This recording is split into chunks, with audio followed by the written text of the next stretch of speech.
Charles Michel. Qui a une tête de Monsieur Patate. Je lui fais un gros nez, des grosses lunettes, une petite barbe. La Tour de Babel, c'est une bande dessinée documentaire embarquée sur les grands enjeux de l'Union européenne, l'année des élections. Mon quotidien depuis quelques mois, c'est beaucoup de voyages, bien sûr au cœur de l'action, ici à Bruxelles, au Conseil, au Parlement ou à la Commission européenne. Bon, on est dans le train de 6h18 pour arriver à temps pour le Conseil européen, ça pique un petit peu là. Mais aussi, je suis parti à Varsovie, en Pologne, avec mon chien Zola qui a quasiment pas de poils pour affronter le grand froid de l'Est. Aux États-Unis, à San Francisco, accompagner le commissaire européen Thierry Breton dans son périple contre la désinformation sur les réseaux sociaux. J'ai aussi été embarqué dans une mission parlementaire à Kiev, sous les bombes, à bord d'un vieux train soviétique. On est en direction de la Commission européenne, c'est le bâtiment qui est juste là. Monsieur Breton. Antoine. Comment allez-vous? Ça va bien? Ça va. Bon, bienvenue alors. Je connais les lieux maintenant. Je sais que vous les connaissez bien. Voilà pour la remise de la bande dessinée. Formidable. Eh ben, merci. Bah, merci à vous. Donc je vais le lire dès ce soir.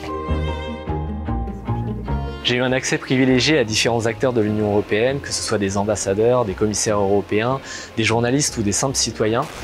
On se dépêche un peu de récupérer les accréditations parce que le chef d'État arrive à 9h là. Là, on est dans l'atrium, t'as près de 2000 journalistes qui viennent du monde entier qui bossent ici. C'est bon, elle est terminée. Moi? Je me suis fait un petit personnage de Federico. C'est chez vous. C'est quoi? On te reconnaît. Hein. C'est magnifique.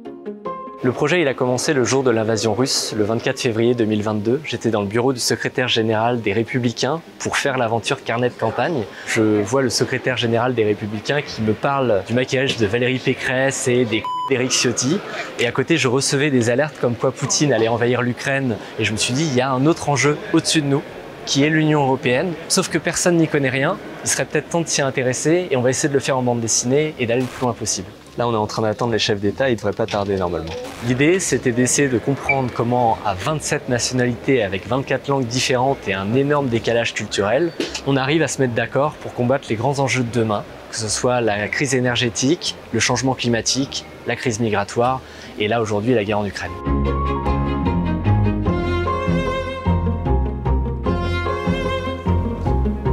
Scholz, il fait toujours la gueule. De toute façon, c'est assez facile de le dessiner. Tu fais un petit chauve vénère.